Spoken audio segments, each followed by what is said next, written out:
नमस्कार, हमारे छत्तीसगढ़ देख रहे हैं आप और मैं हूं आपके साथ गौरव राजेंद्र। बुलेटिन की शुरुआत करेंगे, लेकिन उससे पहले एक नजर हेडलाइंस पर। रायपुर में 27वीं अखिल भारतीय वन खेलकूद प्रतियोगिता आईएफएस ऑफिसर्स एसोसिएशन की तरफ से कार्यक्रम का आयोजन। 27वीं अखिल भारतीय वन खेलकूद प्रतियोगिता वन मंत्री केदार कश्यप ने की खिलाड़ियों से मुलाकात। मंत्री ने खिलाड़ियों को बढ़ाया हौसला। रायपुर में क्षेत्रीय उद्यमी सम्मेलन 2024 का शुभारंभ। अग्रसेन भवन खुर्सीपार में कार्यक्रम का हुआ आयोजन। कार्यक्रम में सीएम विष्णुदेव साय ने की शिरकत। दक्षिण विधानसभा उपनिर्वाचन की तैयारी, चुनाव को लेकर सेक्टर प्रभारियों की हुई बैठक। चुनावी तैयारी को लेकर हुई चर्चा। बच्चों का सर्वांगीण विकास सरकार की जिम्मेदारी, पोषक परिवार नेटवर्क पर कार्यशाला उमंग का शुभारंभ। पोषण देखरेख ब्रोशर का विमोचन और वीडियो जारी। चलिए बुलेटिन की शुरुआत करते हैं। मुख्यमंत्री विष्णुदेव साय नवा रायपुर के एक निजी होटल में आयोजित आईएफएस ऑफिसर्स एसोसिएशन के कार्यक्रम में शामिल हुए। मुख्यमंत्री ने कार्यक्रम के दौरान छत्तीसगढ़ में आयोजित 27वीं अखिल भारतीय वन खेलकूद प्रतियोगिता में बतौर खिलाड़ी हिस्सा ले रहे देश भर से आए वन विभाग के अधिकारियों से मुलाकात की और उनका हौसला बढ़ाया।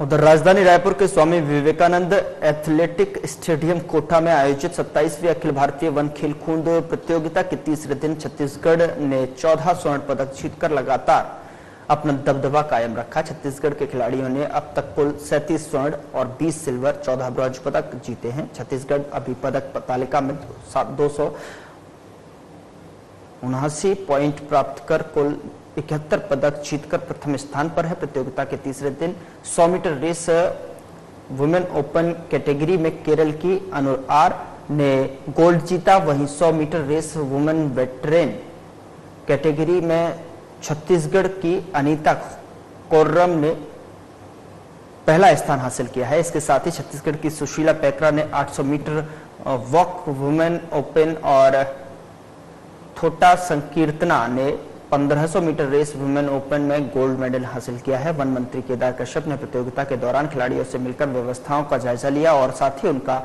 उत्साहवर्धन भी किया।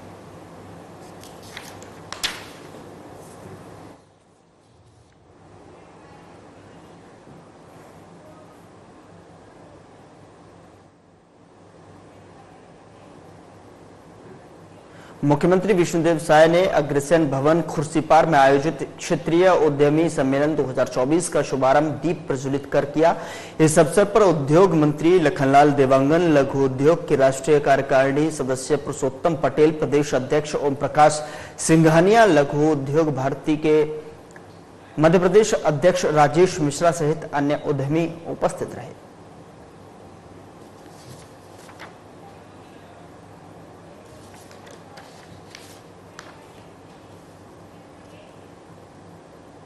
महिला एवं बाल विकास मंत्री लक्ष्मी राजवाड़े ने कहा कि राज्य सरकार की प्राथमिकता सभी बच्चों का सर्वांगीण विकास करना है। इसमें वे बच्चे भी शामिल हैं जिन्हें विभिन्न कारणों से संस्थाओं में रहना पड़ रहा है। संस्थाएं उन बच्चों का घर नहीं है। उन्होंने कहा कि वास्तव में किसी व्यक्ति का संपूर्ण विकास परिवार और समाज के बीच रहकर ही हो सकता है। इसे ध्यान में रखकर किशोर न्याय अधिनियम 2015 में गैर संस्थागत देखरेख का समावेश किया गया है। महिला एवं बाल विकास मंत्री राजवाड़े ने रायपुर के स्थानीय होटल में आयोजित पोषण देखरेख कार्यक्रम के प्रभावी क्रियान्वयन के लिए राज्य स्तरीय पोषक परिवार सम्मेलन और पोषक परिवार नेटवर्क पर कार्यशाला उमंग का शुभारंभ किया। इस कार्यशाला में देखरेख और संरक्षण की आवश्यकता वाले बच्चों के पुनर्वास और उन्हें समाज की मुख्यधारा में शामिल करने पर चर्चा की गई। बता दें कि कार्यक्रम में पोषण देखरेख ब्रोशर का विमोचन और वीडियो जारी की गई। इस अवसर पर कैबिनेट मंत्री राजवाड़े ने पोषण देखरेख कर रहे पोषक परिवारों को भी सम्मानित किया।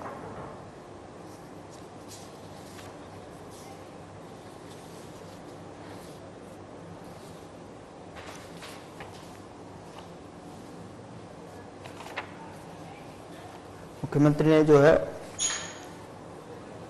पोषक परिवार नेटवर्क पर जो है कार्यशाला उमंग का शुभारंभ किया गया।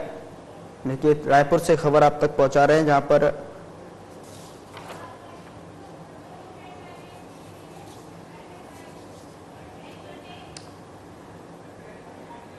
उधर आगामी 13 नवंबर को होने वाले रायपुर दक्षिण विधानसभा उपनिर्वाचन की तैयारियों को लेकर आज सेक्टर प्रभारियों की एक महत्वपूर्ण बैठक आयोजित की गई।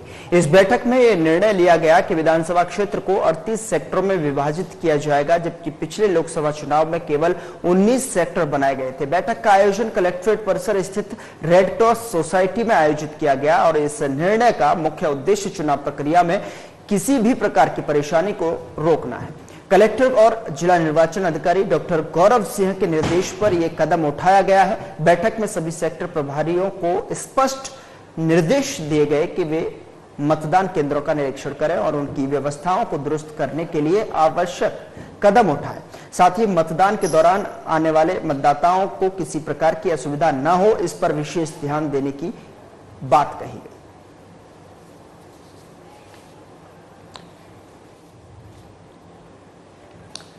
तो चुनावी तैयारियों को लेकर चर्चा की गई है और साथ ही साथ निर्देश भी दिए गए हैं कि बूथ पर आने वाले मतदाताओं को किसी भी प्रकार की यहां पर जो है उनको असुविधा ना हो, इस बात का खास ख्याल रखा जाए। दक्षिण विधानसभा उपनिर्वाचन की तैयारियों को लेकर एक बैठक हुई और बैठक में साफ तौर पर निर्देश दिए गए हैं कि मतदान केंद्र पर पहुंचे मतदाताओं को किसी भी प्रकार की असुविधा यहां पर नहीं होनी चाहिए उनको, और इस बात का खास ख्याल रखा जाए कि मतदान केंद्र पर पहुंचने वाले व्यक्ति को हर सुविधा उनको मिलनी चाहिए।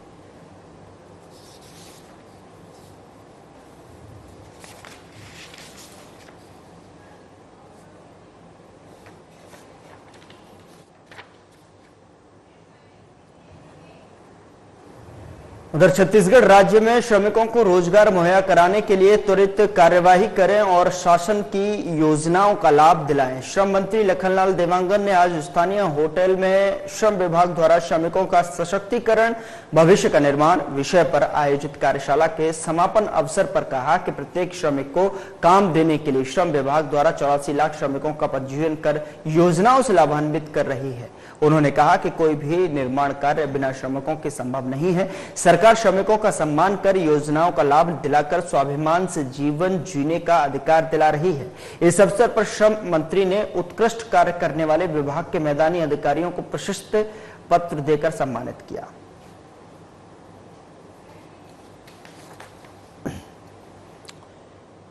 तो श्रम मंत्री लखनलाल देवांगन ने आज स्थानीय होटल में श्रम विभाग द्वारा श्रमिकों का सशक्तिकरण भविष्य का निर्माण विषय पर आयोजित कार्यशाला के समापन अवसर पर प्रत्येक श्रमिक को काम देने के लिए श्रम विभाग द्वारा 84 लाख श्रमिकों का पंजीयन कर योजनाओं से लाभान्वित कर रही है। उन्होंने कहा कि कोई भी निर्माण कार्य बिना श्रमिकों के संभव नहीं है। सरकार श्रमिकों का सम्मान कर योजनाओं का लाभ दिलाकर स्वाभिमान से जीवन जीने का अधिकार दिला रही है।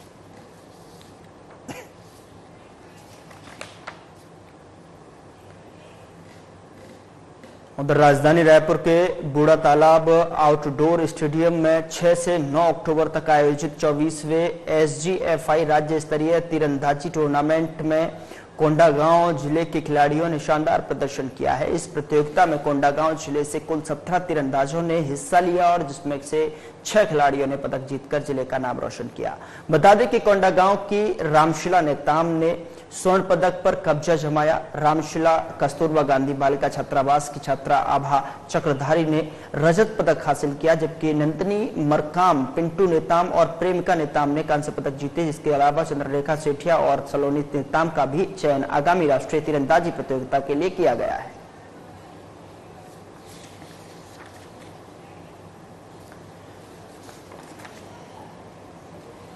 तो कोंडागांव की रामशिला नेताम ने स्वर्ण पदक पर कब्जा जमाया। रामशिला कस्तूरबा गांधी बालिका छात्रावास की छात्रा आभा चक्रधारी ने रजत पदक जो है हासिल किया है, जबकि नंदनी मरकाम, पिंटू नेताम और प्रेमिका नेताम ने कांस्य पदक जीते हैं। इसके अलावा चंद्ररेखा सेठिया और सलोनी नेताम का भी चयन आगामी राष्ट्रीय तीरंदाजी प्रतियोगिता के लिए किया गया है।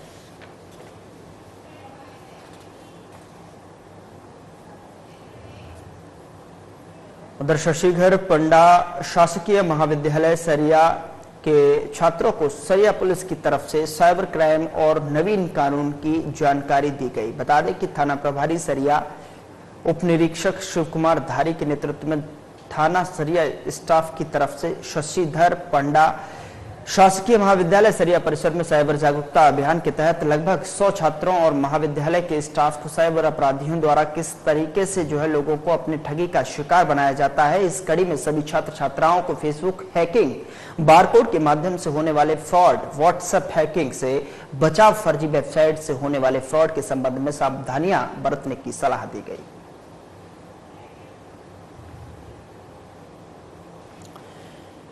सौ छात्रों और छात्राओं ने महाविद्यालय के स्टाफ को साइबर अपराधियों द्वारा किस तरीके से लोगों को अपनी ठगी का शिकार बनाया जाता है, इस कड़ी में सभी छात्र छात्राओं को फेसबुक हैकिंग, बारकोड के माध्यम से होने वाले फ्रॉड, व्हाट्सएप हैकिंग से बचाव, फर्जी वेबसाइट से होने वाले फ्रॉड के संबंध में सावधानियां बरतने की सलाह दी गई है।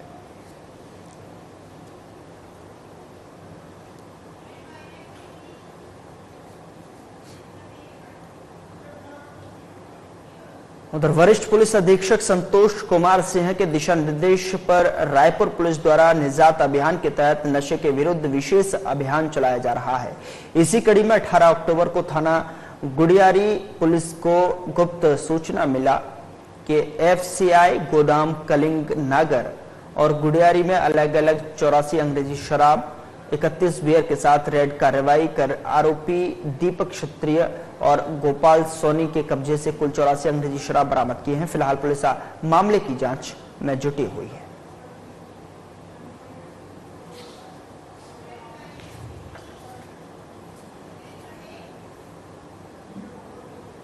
उधर वरिष्ठ पुलिस अधीक्षक डॉक्टर संतोष कुमार सिंह के दिशा निर्देश पर रायपुर पुलिस द्वारा निजात अभियान के तहत नशे के विरुद्ध यहां पर विशेष अभियान चलाया जा रहा है। आपको बता दें कि जिसमें समस्त थाना और anti crime and cyber unit की टीम द्वारा लगातार कार्रवाई की जा रही है। साथ ही आपको बता दें कि नारकोटिक्स एक्ट पर प्रभावी कार्रवाई करने को लेकर anti crime and cyber unit की विशेष टीम का गठन किया गया है। साथ ही समस्त थाना प्रभारियों को नशे की सामग्री बिक्री करने वालों और सप्लाई करने वालों पर कठोर कार्रवाई करने के निर्देश यहां दिए गए हैं।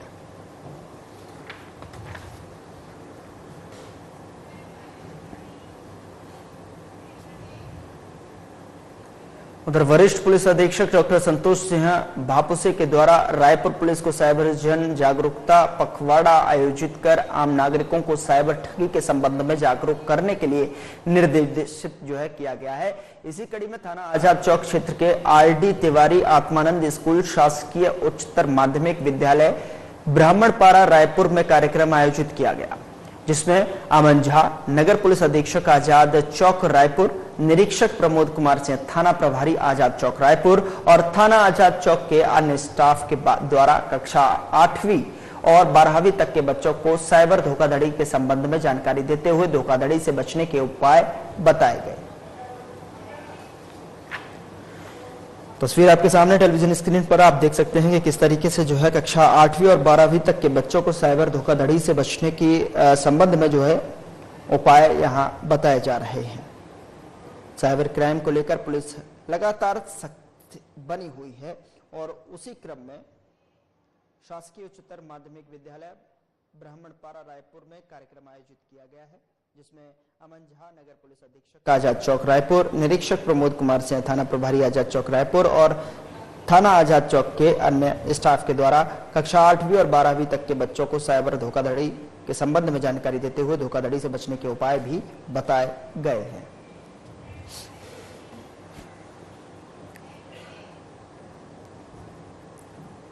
उधर वरिष्ठ पुलिस अधीक्षक संतोष सिंह की दिशा निर्देश और अतिरिक्त पुलिस अधीक्षक पश्चिम दौलत राम पोरते, अतिरिक्त पुलिस अधीक्षक शहर लखन पटले और नगर पुलिस अधीक्षक राजेश देवांगन के पर्यवेक्षण में अपराधों और नशे के कारोबार पर अंकुश लगाने के लिए निजात अभियान के तहत थाना पुरानी बस्ती पुलिस के कार्य से अवैध रूप से नशीली सिरप का बिक्री करने के लिए परिवहन कर रहे हैं आरोपी को गिरफ्तार करने में सफलता प्राप्त हुई।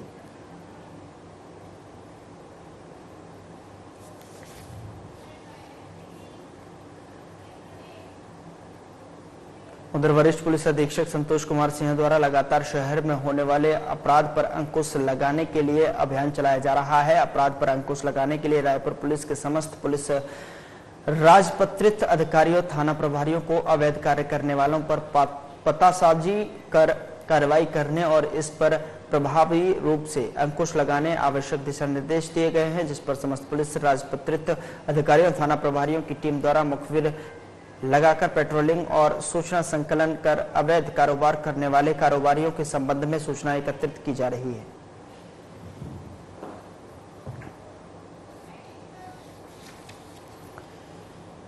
तो अपराध पर अंकुश लगाने के लिए रायपुर पुलिस के समस्त पुलिस राजपत्रित अधिकारियों द्वारा जो है प्रभारियों को अवैध कार्य पर करने वाले की पतासाजी कर कार्रवाई करने और इस पर प्रभावी रूप से अंकुश लगाने के आवश्यक दिशा निर्देश दिए गए हैं, जिस पर समस्त पुलिस राजपत्रित अधिकारियों, थाना प्रभारियों की टीम द्वारा मुखबिर की सूचना पर जो है पेट्रोलिंग और सूचना संकलन कर अवैध कारोबार करने वाले कारोबारियों पर संबंध में सूचना एकत्रित की जा रही है।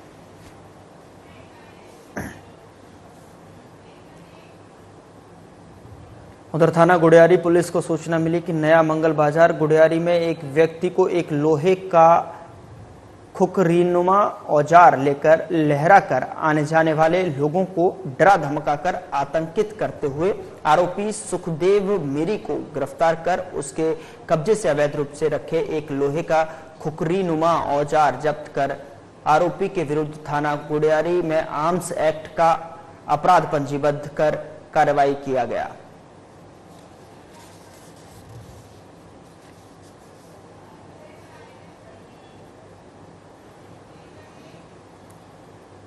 उधर सिलतरा बाईपास और हीरापुर बाईपास में अतिक्रमण कार्यों पर जो है नगर निगम और रायपुर पुलिस की अभियान जारी है। नो पार्किंग में खड़ी लगभग 15 से अधिक भारी मालवाहक वाहनों के विरुद्ध बीएनएस की धारा 285 के तहत चालानी कार्रवाई की गई।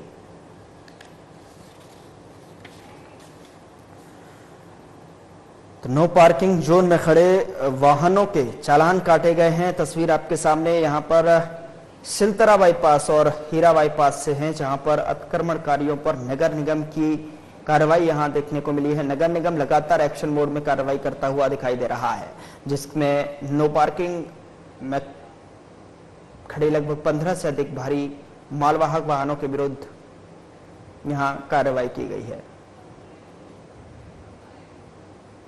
तो नगर निगम अतिक्रमणकारियों के खिलाफ एक्शन मोड में एक्टिव नजर आ रहा है।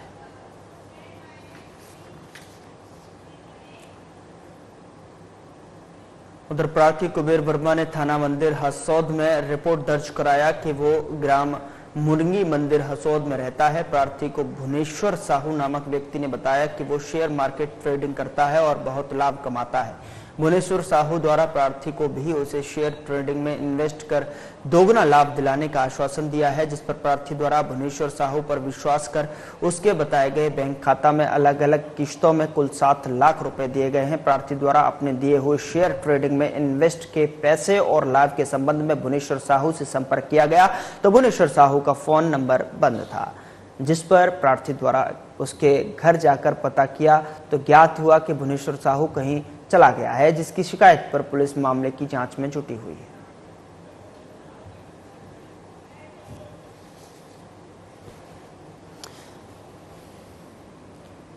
किश्तों में 7 लाख रुपए दिए गए हैं। बता दें कि प्रार्थी द्वारा अपने दिए हुए शेयर ट्रेडिंग में इन्वेस्ट के पैसे और लाभ के संबंध में भुवनेश्वर साहू से संपर्क किया तो भुवनेश्वर साहू का फोन बंद आ रहा था, जिस पर प्रार्थी द्वारा उसके घर जाकर पता किया तो ज्ञात हुआ कि भुवनेश्वर साहू कहीं चला गया है, जिसकी शिकायत पर पुलिस मामले की जांच में जुटी है।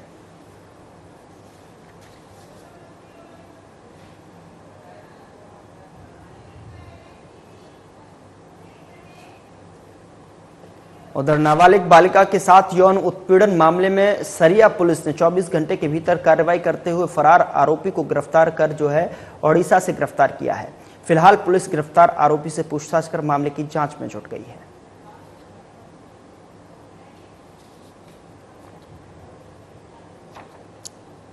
नाबालिग के साथ यौन उत्पीड़न मामले में सरिया पुलिस ने 24 घंटे के भीतर कार्रवाई करते हुए फरार आरोपी को ओडिशा से गिरफ्तार किया है। फिलहाल पुलिस गिरफ्तार आरोपी से पूछताछ कर मामले की जांच में जुटी हुई है।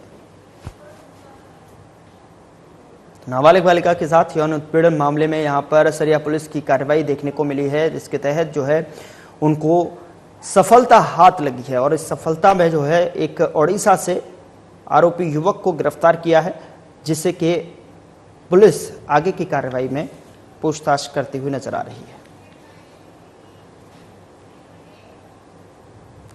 उधर किसानों के मसले पर गृह मंत्री विजय शर्मा का बयान सामने आया है, जिसमें उन्होंने धान खरीदी के लिए इस बार कम समय देने को लेकर कांग्रेस ने आरोपों पर जवाब दिया है। मामले पर गृह मंत्री विजय शर्मा ने कहा कि धान की खरीदी पूरी होगी। माननीय विष्णुदेव साय की सरकार पालनहारी सरकार है। इस बार धान की खरीदी ज्यादा भी होने वाली है। 1,60,000 मीट्रिक टन खरीदी हो सकती है। पिछली बार 1,44,000 मीट्रिक टन धान खरीदी हुई थी। बहुत बड़ा आंकड़ा है। इसमें धान खरीदी होने वाली है, उसकी व्यवस्था में समय लगेगा, लेकिन खरीदी पूरी होगी।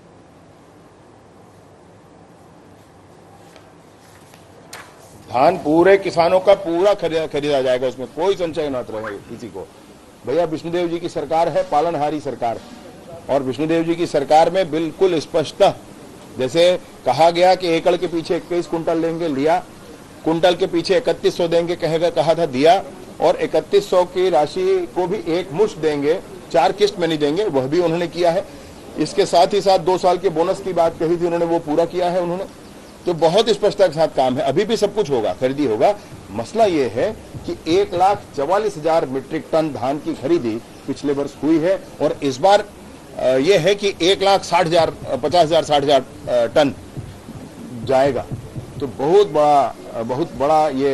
बड़ी खरीदी है और इस बहुत बड़ी खरीदी की व्यवस्था के नाते थोड़ा सा ये।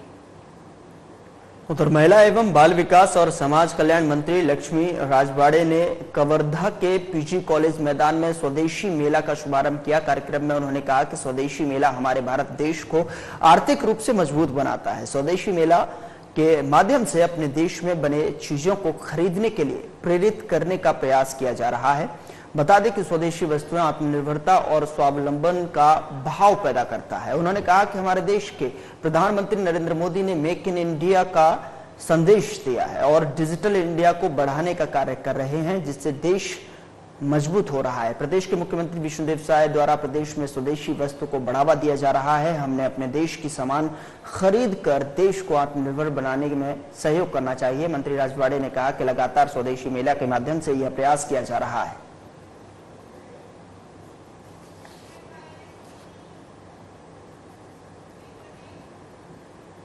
उधर वार्ड नंबर 16 चारपारा कोहड़िया में गुरुवार को भव्य दशहरा उत्सव और देवी जागरण का आयोजन किया गया, जिसमें हजारों की संख्या में लोग शामिल हुए। इस अवसर पर शिव मंदिर प्रांगण में मंच पर मुख्य अतिथि के रूप में शामिल हुए कोरबा के विधायक और वाणिज्य उद्योग और श्रम मंत्री लखनलाल देवांगन ने कहा कि आज इस भव्यता भरे ऐतिहासिक दशहरा उत्सव में शामिल हुए सभी ईष्ट जनों को विजयदशमी के पर्व की बधाई और शुभकामनाएं देता हूं। उन्होंने कहा कि दशहरा केवल श्री राम की रावण और विजय का प्रतीक नहीं है, बल्कि यह बुराई पर अच्छाई की जीत का संदेश देता है। हमें इस पर्व से प्रेरणा लेकर समाज में एकता, शांति और विकास का मार्ग अपनाना चाहिए। उन्होंने कहा कि हम हर वर्ष जो है दशहरा पर्व बड़े ही उत्साह के साथ मनाते आ रहे हैं। यह पर्व हमारी सांस्कृतिक और संस्कृति को दर्शाता है।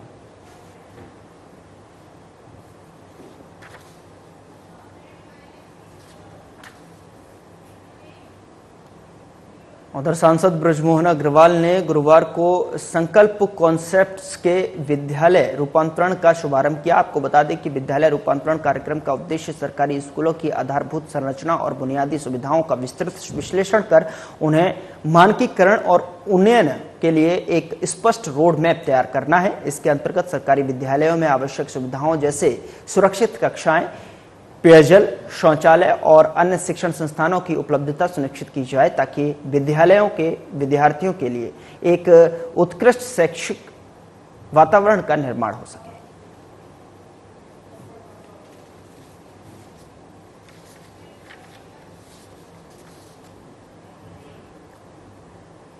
फिलहाल बुलेटिन में इतना ही। नमस्कार।